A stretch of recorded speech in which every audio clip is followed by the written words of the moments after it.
Welcome back नाजरीन। वहीं से रिज्यूम करते हुए रुबीना साहिबा आपकी तरफ, आप मुकम्मल कीजिएगा। और आपने रद्द की है वो बात, आप कह रही हैं कि नहीं ऐसी कोई बात नहीं कि सिंध की तरफ से कोई बिल्कुल रेस्क्यू के वहाँ लिए की जो मौजूद बल्कि नहीं था। मेरे सामने अभी पिक्चर्स भी हैं और मैं अगर हलीम आदिल शेख साहब को अपने चश्मे से नजर नहीं आती पाकिस्तान पीपल्स पार्टी के रिप्रेजेंटेटिव जो वहाँ पर मौजूद थे तो मैं इनको भिजवा सकती हूँ और आप भी अपने टीवी चैनल्स पे दिखा सकती हैं।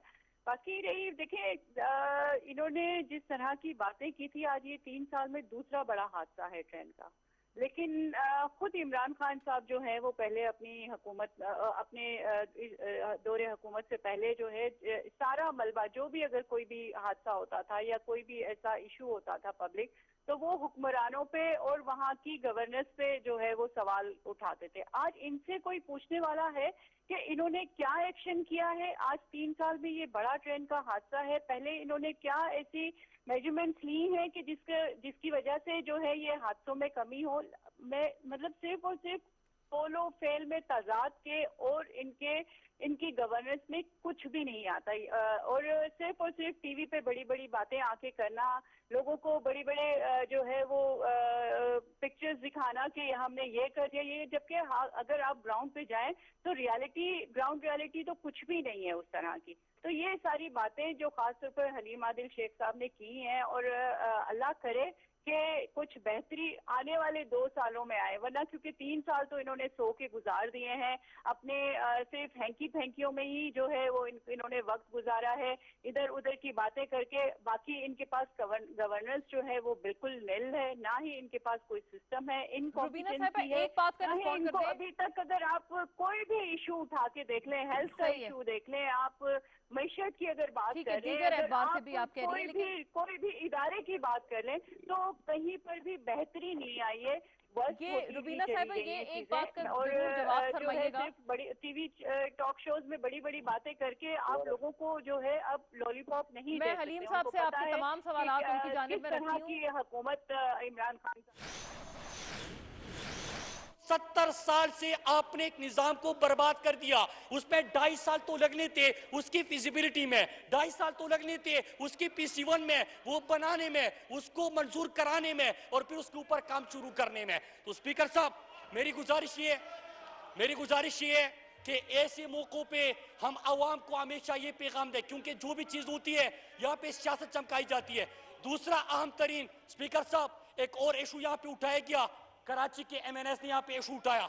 कराची के अंदर कल जो वाकयात हुए उसके हवाले से सवाल किए गए। मैं सोच रहा था कि अब ये मौसूफ उठेंगे, उसका भी जवाब देंगे, क्योंकि वहाँ पे हमारे पाकिस्तानियों के साथ, कराची के लोगों के साथ, कराची के अवाम के साथ क्या हो रहा था। स्पीकर साहब, मैं खुद को जिम्मेदार समझता हूँ।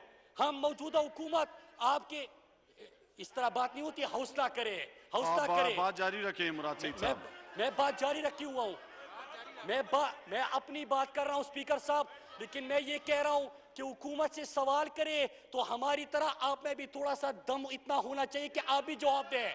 आप जवाब नहीं दे सकते। आप यहाँ पे सवाल हुए, कॉलिंग अटेंशन आया, कराची के MNS है वो बैठे हुए हैं, वो सवाल कर रहे हैं कि कराची से आपने हमारे लोगों के, हमारे अपने पाकिस्तानियों के, कराची के अवाम के साथ आप क्या जुल्म कर रहे हैं, उसका जवाब ही नहीं दिया जा रहा। और स्पीकर साहब, जब संजीदा मौज़ूआत के ऊपर बात हो, देखिए मैंने आपको ये नहीं कहा, मैं आपके अभी जो पर्ची चेयरमैन बात कर रहा था मैं उसकी बात नहीं कर रहा, मैं यहाँ पे गंदम चूरू की बात नहीं कर रहा, मैं JIT की बात नहीं कर रहा, मैं पानी चूरू की बात नहीं कर रहा, मैं टांकिया माफिया, मैं इन माफिया की बात नहीं कर रहा, मैं आपकी तरह गालियां नहीं देता। और अगर दम है तो उसको आगे कर दे, अगर दम है तो आगे कर दे। मैं बात कर रहा हूँ संजीदा मौज़ूआत पे, आप यहाँ पे बात कर लोगे तकरीरें झाड़ के अपने चमचों को, अपने गुलामों को इशारा करके गालम गलौज से क्या ये हाउस चलेगा? क्या इस तरह ये हाउस चलता है? इस तरह चलाना है हाउस? मैं इस तरह ये हाउस चलाना है? स्पीकर साहब, किताबें उन चोरों के ऊपर लिखी गई है, किताबें उनके ऊपर लिखी गई है कि आपके फेक अकाउंट्स कहां पे हैं, किताबें इनके ऊपर लिखी गई है कि ड्रोन हमले करते जाए, पाकिस्तानियों को मारते जाए, किताबें आपके ऊपर लिखी गई है कि बेटा ये आपके फेक अकाउंट्स है, किताबें आपके ऊपर है, JITs आपके ऊपर है कि कराची वालों को मारे, लोगों को मारे, पाकिस्तानियों को मारे, कब्जे करके अपने घर बनाते हो, कब्जे करके अपनी जायदादें बनाते हो, यहाँ पे गालम गलौज के लिए अपने गुलामों को छोड़ देते हो। स्पीकर साहब, अगर स्पीकर साहब, मैं दरखास्त करता हूं कि इनका माइक ऑन करके इनकी गालियां कौन को सुना रहे जरा। मैं अपने लोगों को भी सलाम पेश करता हूं कि खामोशी से सुन रहे हैं, सारे खामोशी से सारी गालियां सुन रहे हैं। सलाम पेश करता हूं ट्रेजरी बेंचेस को भी। स्पीकर साहब,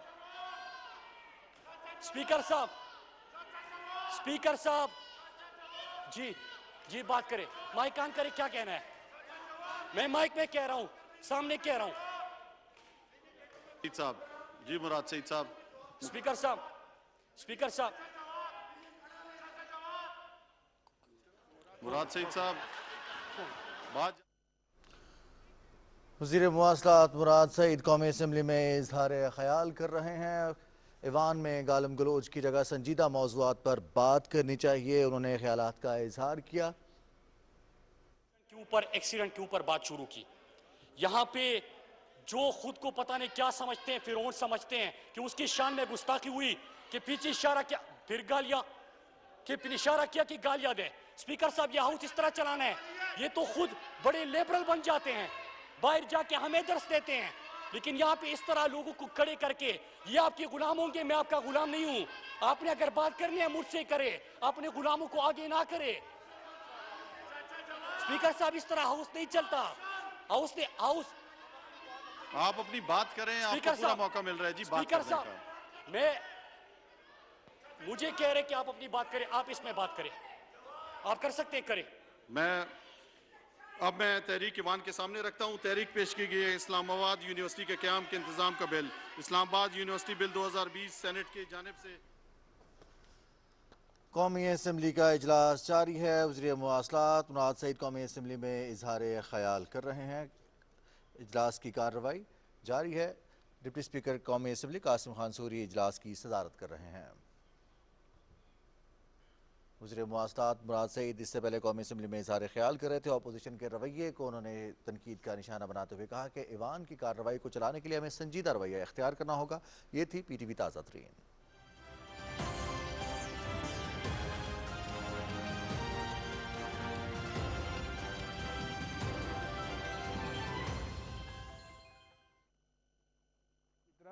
लोग दूसरे बचाए जा सकते थे, डिसास्टर इतना बड़ा ना होता। तो अराउंड 3 बजे का वक्त था रात के, जाहिर है उसमें, लेकिन ये ट्रेन के ड्राइवर का ये बयान आया, उन्होंने कहा मैं जाग रहा था, मैं उस वक्त बेदार नहीं, था। वो कह रहा है कि मैंने ब्रेक लगाई है इमरजेंसी, लेकिन जब ट्रेन आ रही है 120 पे आ रही है ट्रेन, वो ऐसे ही उसमें हो जाता है। ट्रैक के ऊपर जो ऑलरेडी बोसीदा है उस पे क्या एग्जैक्टली, लेकिन ये मैसेज कन्वे करना ये इम्पोर्टेंट था।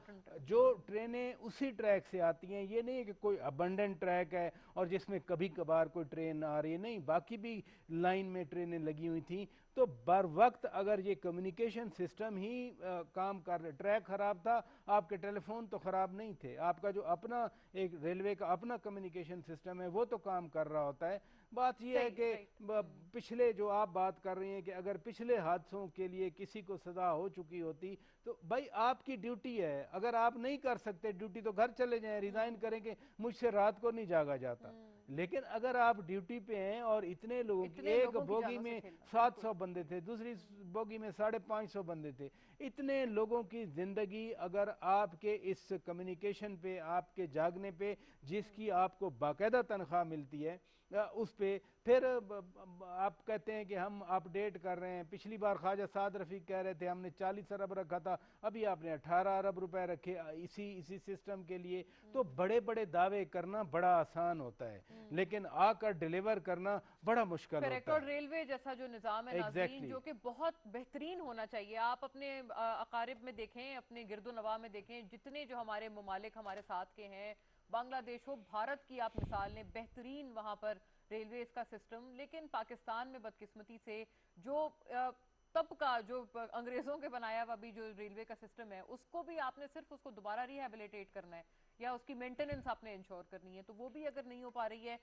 तो ये बहुत बड़ा यकीनन नाजरीन सवालिया निशान है। पूरे सिस्टम के हवाले से ये बात की जा सकती है, जो कि यकीनन एक शदीद रिवैम्प मांगता है। हलीम आदिल शेख साहब गालिबन हमारे साथ इस वक्त हैं, अगर तो मैं उनसे रुबीना साहिबा का जो सवाल था मैं रखना चाहती थी, लेकिन मुझे बताया जा रहा है कि क्योंकि वो नहीं है तो अगले मौजू की तरफ नाज़रीन रुख करते हैं, जो कि बिल्कुल यकीनन उतना ही ज़रूरी है जितना कि हमने अभी जो अपने ऑन गोइंग मौजू पे जिस पे बात की है। पानी की नाजरीन किल्लत और ये मसला शदीद तरीन होता जा रहा है और हर गुजरते रोज़ के साथ शिद्दत इख्तियार करता जा रहा है। इरसा की रिपोर्ट के मुताबिक पंजाब और सिंध सिर्फ इन 2 सूबों के लिए 13% तक है जो वाटर शॉर्टेज है, उसकी जो शरह बताई जाती है वो हो चुकी है, जो कि अलार्मिंग है। वज़ीर आज़म इमरान खान खुद ये बात कर चुके हैं कि ये जो पानी की स्कार्सिटी का मसला है ये आने वाले दिनों में मजीद शिद्दत इख्तियार करेगा और इसके लिए ऑलरेडी सूबे लड़ रहे हैं। याद रहे नाजरीन, जो इस हवाले से रेलिवेंट मिनिस्टर हैं सूबा सिंध के सुहेल अनवर सियाल साहब, उन्होंने कुछ रोज पहले मुलाकात भी की थी वजीर आजम इमरान खान से। सिंध ये इल्जाम आयद कर रहा है पंजाब के ऊपर कि उनके हिस्से का पानी उनको नहीं मिल रहा। दूसरी तरफ पंजाब भी अपना बहुत एक दो टोक मौकफ रखता हुआ नजर आ रहा है कि इस किस्म की कोई बात नहीं है और जो सूबाई बुनियादों पर इस किस्म की जो डिस्टिंक्शन है वो ड्रॉ ना की जाए। अलबत्ता नाज़रीन, सिंध हुकूमत का ये भी मानना है कि जो इस मामले पर अकॉर्ड था, जो कि इस पूरी चीज को सेफगार्ड करता था, वो भी एक तरह से जबरदस्ती PMLN की जो गुज़िश्ता हुकूमत थी उन्होंने खराब किया था और उन्होंने उस पूरे अकॉर्ड को रिवर्स करवाया था। तो लिहाजा ये मौकफ, इसमें कितनी जान है या इसमें कितना वजन है, और आया ये जो मसला है ये मफामत से, आपसी सलाह मशवरे से क्या हल हो सकता है या नहीं हो सकता? CCI वगैरह ये इस तरह के फोरम हैं जहां पर हम सूबों के मुश्तरका मसाइल इस किस्म के हल कर सकते हैं, और बहुत ज़रूरी होता जा रहा है नाजरीन, बल्कि ज़रूरत वक्त है इस वक्त कि एक इजलास बिलखुसूस CCI वगैरह जैसे फोरम का बुलाया जाए और इन तमाम मसाइल का हल किया जाए। हमारे साथ ज़ाहिर है पैनल हमारा वही मौजूद है, रुबीना साहिबा भी हैं, शौकत पराचा साहब भी हैं, और हमें नाजरीन मोहम्मद मोहसिन लगारी साहब ने ज्वाइन किया है। मोहसिन खान लगारी इरिगेशन मिनिस्टर हैं सूबा पंजाब के। वेलकम ऑन बोर्ड मोहसिन लगारी साहब, शुक्रिया आपके वक्त के लिए। मैं आपकी तरफ रुख करना चाहती हूँ शॉर्टली, लेकिन पहले अगर मैं रुबीना साहिबा की बात सुन लूँ ताकि उनका व्यू या जो उनके शिकवे हैं, शिकायतें हैं, वो पहले आ जाएं हमारे पास, फिर आप उसको रिस्पॉन्ड कीजिएगा, क्योंकि बार बार पंजाब का नाम लिया जा रहा है, पंजाब पे ये इल्जाम आयद किया जा रहा है। रुबीना साहिबा, ये क्या मसला है पानी के हवाले से? और सिंध हुकूमत, आपके जो रेलिवेंट वजीर हैं सुहेल अनवर सियाल, उन्होंने बहुत अच्छा किया कि उन्होंने वजीर आजम इमरान खान से मुलाकात की, लेकिन आपको क्या लगता है अब इसका क्या हल निकल पाएगा? क्योंकि वजीर आजम ये खुद कह रहे हैं कि ये आने वाले दिनों में मजीद शिद्दत इख्तियार करेगा पानी का मसला। बिल्कुल, देखें, अगर कोई चीज अगर आपके पास है ही थोड़ी मिकदार में, तो फिर उसके ऊपर बात की जाए कि ठीक है ओवरऑल एक इशू है, तो उसमें आई थिंक मैं ख्याल से जब सुबह को देने की बात आती है तो उसमें नहीं होता।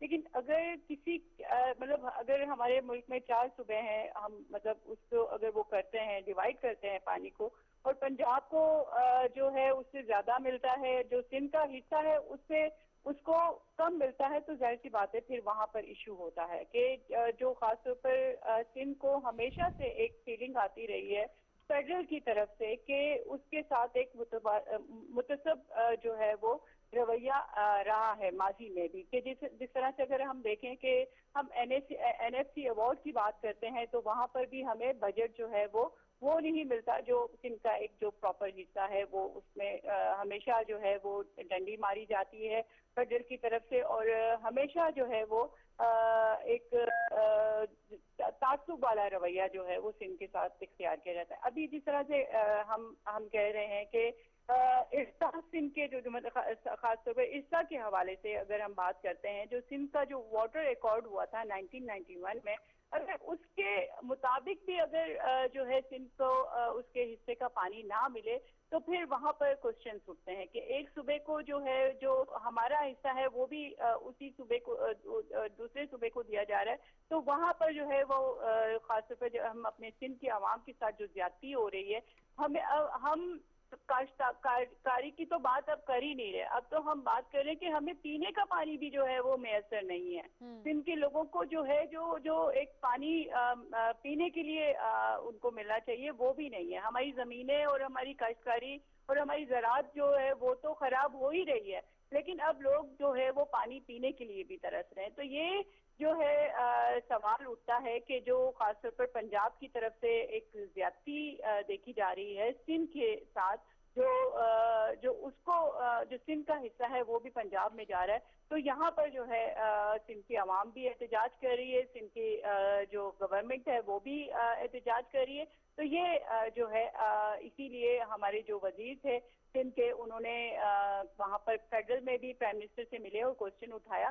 तो अल्लाह करे इमरान खान साहब जो है सिंध की आवाम के साथ इंसाफ करें, लेकिन जो हमें जो नजर आ रहा है वो फेडरल की तरफ से भी हमें इंसाफ मिलता हुआ नजर नहीं आ रहा, और वो एक जो मैं ये कहूँगी कि डिस्क्रिमिनेशन है वो नहीं होनी चाहिए। जो बराबर का हिस्सा जो सिंध का जो बनता है वो उसको मिलना चाहिए। जी बिल्कुल, डिस्क्रिमिनेशन तो किसी खैर मामले पर नहीं होनी चाहिए, और ये तो बिल्कुल जिंदगी का सवाल है। बिल्कुल मोहसिन लगारी साहब ज़ाहिर है रेलिवेंट इस पूरी चीज़ के मिनिस्टर हैं और वो इसके ऊपर आपको बेहतर रिस्पॉन्ड कर पाएंगे कि असल मामला क्या है। जी मोहसिन लगारी साहब, ज़रा रुबीना साहिबा को भी और हम तमाम को, नाजरीन को, सबको एक्सप्लेन कीजिएगा ये जो सिंध और पंजाब के दरमियान अब ये जो पानी के हवाले से ये जो फ्रेश तनाज़ा है, and not just water sir, इससे पहले हम देखते हैं ख्वाह वो गंदम का मामला हो, चीनी का मामला हो, ये दोनों सूबे आपस में एक दूसरे के ऊपर इल्जाम आयद करते हुए वैसे भी नजर आते हैं। तो ये पानी स्पेसिफिक हमें जरा बताएं, हमें एनलाइटन करें कि क्या मामला है और ये जो शिकायत की जा रही है सिंध की तरफ से बड़ी सीरियस नौयत की हैं। मुन्ना, पहले तो हम ये देखें कि सिंध के अंदर कितना काबिल काश रकबा है और पंजाब के अंदर कितना काबिल काश रकबा है। सिंध के अंदर तकरीबन जो है वहां पे 12.8 मोटा हिसाब करें तो 13 मिलियन एकड़ हैं और पंजाब के अंदर जो है तकरीबन 23 मिलियन एकड़ हैं। अब जो है 13 और 23 को जहन में रखिएगा, कौन सा नंबर कितना बड़ा है। तकरीबन पंजाब में तकरीबन 1.5 गुना से ज्यादा और 2 के करीब तकरीबन 2 गुना रकबा जेर काश्त है पंजाब के अंदर जितना कि सिंध के अंदर है। पंजाब की जो पानी की तकसीम होती है ये होती है हर 10-10 दिन के लिए, 10 डेली जिसको कहा जाता है। अप्रैल खरीफ का महीना, खरीफ जो है का सीजन 1 अप्रैल से लेके 30 सितंबर को खरीफ कहा जाता है और 1 से 10 अप्रैल के अंदर पंजाब का जो हिस्सा था वो 57.3 था और पंजाब को जो मिला वो 31.4 मिला, जो कि 45% बिलो पंजाब एलोकेशन था। सिंध का शेयर था 33.9 और सिंध को मिला 30.9, यानी कि उनका जो शेयर था उससे 9% कम मिला। पंजाब को 45% कम मिला पहले 10 दिनों में और सिंध को 9% कम मिला। दूसरी जो दिहाई, जो दूसरे 10 दिन थे अप्रैल के महीने में, उसमें पंजाब का हिस्सा था 60.2 और पंजाब को मिला 39.8, मतलब कि 34% पंजाब को अपने एलोकेशन से कम मिला। और सिंध का जो हिस्सा था 34.9 और सिंध को मिला 32.4, यानी कि उनको 7% कम मिला। पंजाब को 34% कम मिला, सिंध को 7% कम मिला। अप्रैल के तीसरे जब दिहाई, जो तीसरे 10 दिन थे, उसके अंदर पंजाब का शेयर था 77.8 थाउजेंड क्यूसेक और मिला पंजाब को 63, यानी कि 19%, -19% पे था पंजाब। सिंध का जो शेयर था वो 34.3 था और उनको मिला 30.9। ठीक है। अब ज़हन में ये चीज रखें कि सिंध में जो है फसल की बुआई अप्रैल के महीने में होती है, तो उनको उस वक्त पानी की ज्यादा जरूरत थी, तो पंजाब के पानी को काट के सिंध की तरफ वो पानी आता रहा। तो अप्रैल के महीने का मैंने आपको ये बता दिया। मई के पहले हफ्ते में, जब मई में पंजाब के अंदर बुआई शुरू हो गई, जब हमारे यहाँ पंजाब के अंदर बुआई की शुरू हुई, तो पंजाब का शेयर 89.6, पंजाब को मिला 77.5, यानी कि 14% हमें कम मिला। सिंध वाले भाइयों का हिस्सा था उस वक्त 44, इनको मिला 33.2, यानी कि उनको 24% अपने रिक्वायरमेंट से, उनकी जो डिमांड थी उससे कम मिला। यानी आप सर फरमा रहे हैं कि पंजाब को भी कम मिला, लेकिन बहुत पंजाब की तरफ जो है पानी जो है वो जो कमी थी वो पंजाब की कम होनी शुरू हो गई। जी, यानी कि रिलेटिवली आपको जो पानी कम मिला है सिंध के मवाजने में वो बहुत ज्यादा है, उसकी परसेंटेज खासी ज्यादा है एज कम्पेयर टू जो सिंध के पास जो कम हुआ है। लेकिन सर इसका हल क्या है? इस कोई प्रेपोजिशन ये भी रखें, जो रेलेवेंट मिनिस्टर है सुहेल अनवर सयाल वो मिल चुके हैं वजीर आजम इमरान खान से, क्या आप यानी कि सूबा पंजाब और सूबा सिंध या एटलीस्ट योर गुड सेल्फ और आपके जो काउंटर पार्ट सिंध में है सुहेल अनवर सयाल, आपकी कोई बात हुई इस मामले पर कि आप मिलकर ये मसला हल कर लें? वज़ीर आज़म साहब ने बुलाया था, हमारी वहां पे ये बात हुई और वजीर आज़म साहब के सामने ये बात तय हुई कि पानी के फ्लोज को मॉनिटर करने के लिए गैर जानिबदार ऑब्जर्वर लगाए जाएंगे, न्यूट्रल अंपायर्स प्लेस किए जाएंगे उन क्रिटिकल जगहों के ऊपर जहां जहां से पानी गुजर के आता है। पंजाब में ये पानी दाखिल होता है जी मराला के मकाम पे और चश्मा के मकाम पे, और पंजाब से पानी निकलता है पंजनद से और तौसा से, और सिंध के अंदर एंटर करता है गुड्डू के मकाम पे और निकलता है कोटड़ी के मकाम पे। तो इन 6 जगहों के ऊपर गैर जानिबदार लोग लगाए जाएंगे जो कि हिसाब किताब रखेंगे कि कितना पानी आया और कितना पानी गया। वफाकी हुकूमत ने भी अपनी अपनी नामजदगी कर दी है उस टीम की जो जाके उन जगहों पे बैठेगी। पंजाब हुकूमत ने भी अपनी नामजदगी कर दी है जो इन जगहों पे बैठेगी। और ये कब तक सर, कब तक मुतवक्के है कि ये जो न्यूट्रल ऑब्जर्वर्स हैं ये बैठ जाएंगे और ये मॉनिटरिंग का सिलसिला शुरू हो जाएगा? अभी तो सिंध की जो टीम है उसका जो है सिंध हुकूमत की जो हमें नॉमिनेशन है उनका इंतजार है। अच्छा, अभी तक सिंध हुकूमत की नॉमिनेशन आ जाएंगी तो तभी ये तीनों देखिए ना ट्राईपार्टाइट होगा। एक सिंध का नुमाइंदा होगा, एक पंजाब का नुमाइंदा होगा और एक वफाक का नुमाइंदा होगा। तो उससे ये होगा कि एक दूसरे के ऊपर जो जरा एतमाद की कमी है वो दूर हो जाएगी। जब पानी होगा उसको नोट किया जाएगा कितना पानी कहाँ आ रहा है, कहाँ जा रहा है पानी। जी मोहसिन साहब, जाहिर है ये मेरी कोशिश है एक छोटा सा राउंड हम इस पे मजीद लगाएं, लेकिन शौकत पराचा साहब भी हैं, पहले उनसे इस पे हम तफसीली पूछ लें कि शौकत साहब आप बताइएगा ये जो न्यूट्रल ऑब्जर्वर्स का प्रेपोजिशन है, ये आपको लगता है ये मसले को हल करेगा और इरसा का इसमें क्या रोल हो सकता है या हो सकता था? देखिए, जिस किसान के खेत में पानी नहीं आ रहा ना, उसको कोई गर्द नहीं है कि इरसा क्या फैसला कर रहा है और न्यूट्रल एम्पायर वाकई न्यूट्रल है या बस ऐसे ही वो न्यूट्रल बना हुआ है। तो ये मसला बहुत ही संगीन है। यानी जितना बड़े मोहतरम है मोहसिन लगारी साहब भी और कायम खानी साहिबा भी, लेकिन इतना सेंसिटिव मामला है। मैं आपको बताऊं कि गांव में अगर किसी की फसल काट ली जाए तो वो मर्डर नहीं होता, पानी बंद किया जाए तो मर्डर हो जाता है। आप इससे अंदाजा लगाएं, ये आज भी पंजाब में यही हो रहा है।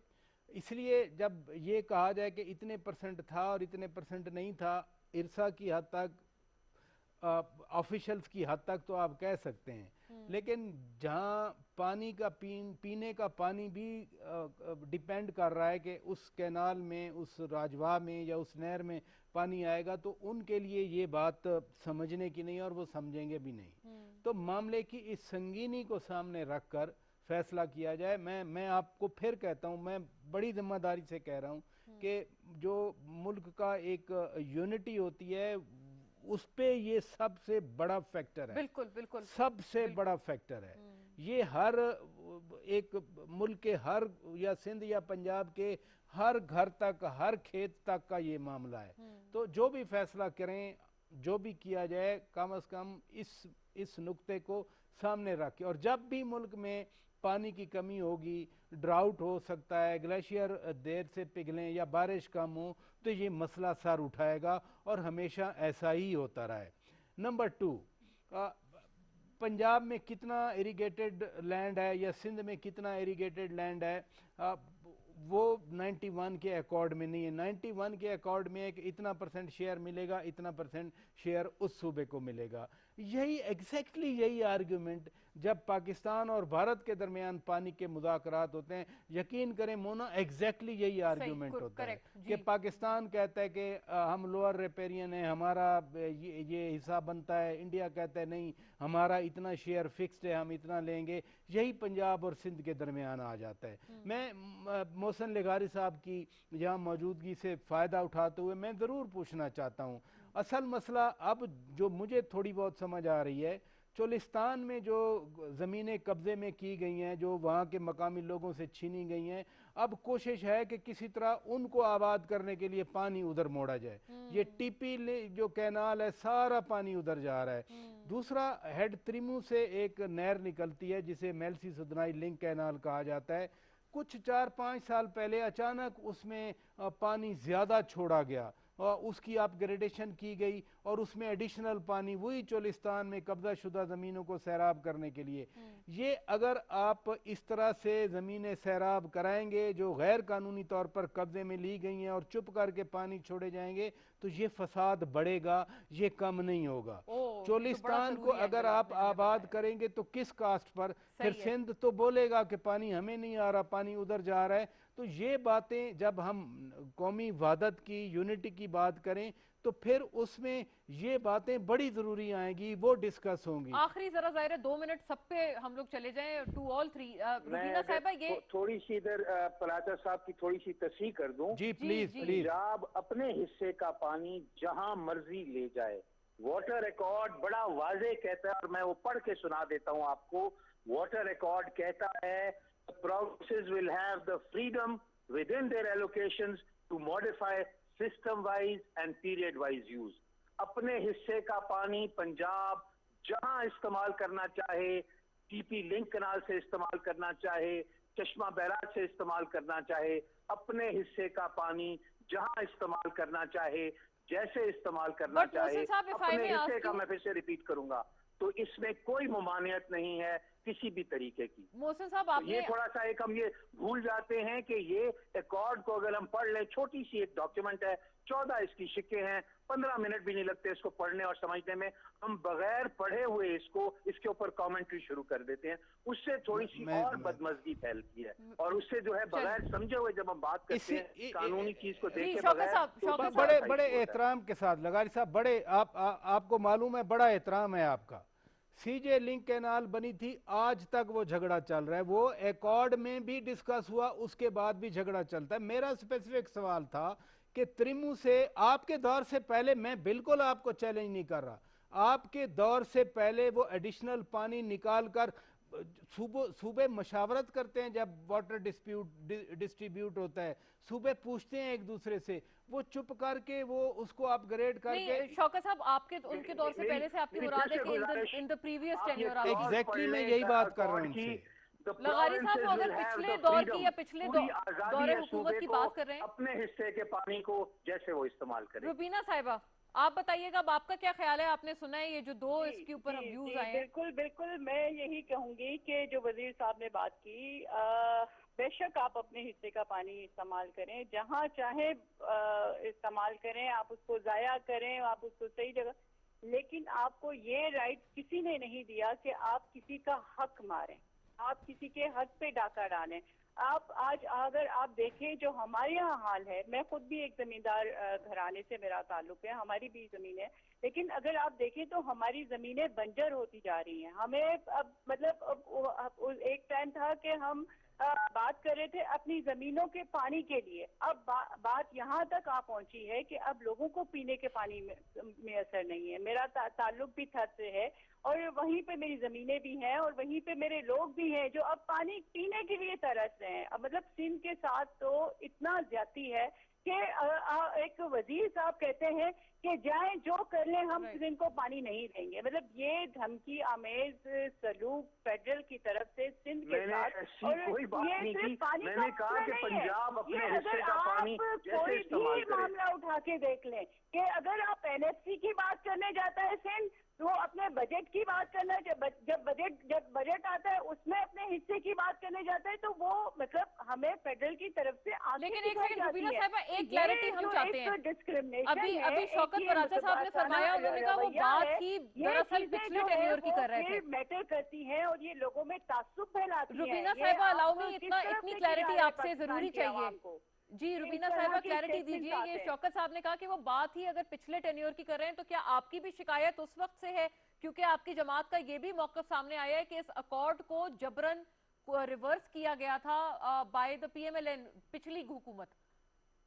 जी बिल्कुल, मैं यही कह रही हूँ कि हमेशा सिंध के साथ माजी में भी ज्यादती होती रही है। फिर अब ये लोग क्या करें रुबीना साहिबा? इन पर जब PTI की हुकूमत के साथ हम इसलिए बात करते हैं कि ये तो जो है वो कराची में इन्होंने इतनी सीटें उठाई। नून लीग तो चलो इनको वोट नहीं मिलता था सिंध में, अगर सिंध के लोगों ने इनको सीटें देकर भेजा है, पब्लिक रिप्रेजेंटेटिव क्यों नहीं बात करते सिंध के हक के लिए? वो क्या मतलब चूड़ियां पहन के बैठे हैं? ये हलीम आदिल शेख साहब और ये जो दूसरे जो खासतौर पर जो इलेक्शन लड़के गए हैं कराची से, और यानी ठीक है, आप कह रहे हैं कि राइट, ये प्रॉब्लम उस वक्त की थी, अब ठीक है, फेयर इनफ, ये बात एक सामने आ गई, आपने कहा प्रॉब्लम उस वक्त की है, लेकिन अब आप इनसे तवक्को रखते हैं कि ये मसले को हल करें। आखिरी बिल्कुल लास्ट लाइंस का मेरे पास वक्त है, पराचा साहब से भी और मोहसिन लगारी साहब से भी। फर्स्ट आई थिंक पराचा साहब बात कर लें, फिर मोहसिन साहब का आखिरी लाइंस पे लेंगे। मैं फिर कहूँगा कि ये कैलकुलेशन अगर सूबे बैठ के बताएंगे हमें, तो चाहे वो सिंध का शहरी हो, वो फार्मर हो या पंजाब का हो, वो इस पे यकीन नहीं करेगा। पानी जब उसकी जमीन को नहीं मिलेगा, वहां से आवाज उठेगी।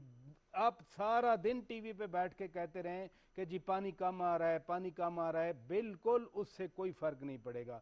जिसकी ज़मीन सूखेगी, जिसकी नहर सूखेगी, जिसकी खाल सूखेगी, वो चीखेगा, वो सिंध में रहेगा, वो पंजाब में रहेगा। तो मुस्तकिल बुनियादों पर एक अकॉर्ड 91 का हुआ, उसके बाद कितनी रियलिटीज चेंज हुई हैं। लेकिन अगर 91 वाली शिकें वैलिड हैं कानून की नज़र में, वैलिड हैं वो जो रिटन एग्रीमेंट है उसकी नज़र में, लेकिन जिसके घर पीने का पानी नहीं मिलेगा वो नहर की वजह से, सीपेज की वजह से मसला बनेगा। आखिरी लाइन लगारी साहब, ये जो अकॉर्ड की हम बात कर रहे हैं, पानी ऐसी चीज है ना लगा सकते हैं। बिजली की कमी थी तो हमने फैक्ट्रियां लगा ली, बिजली बनाने के बिजली घर बना दिए। पेट्रोल की कमी होती है तो हम इंपोर्ट कर लेते हैं। पानी ना इंपोर्ट किया जा सकता है, ना कारखाना लग सकता है।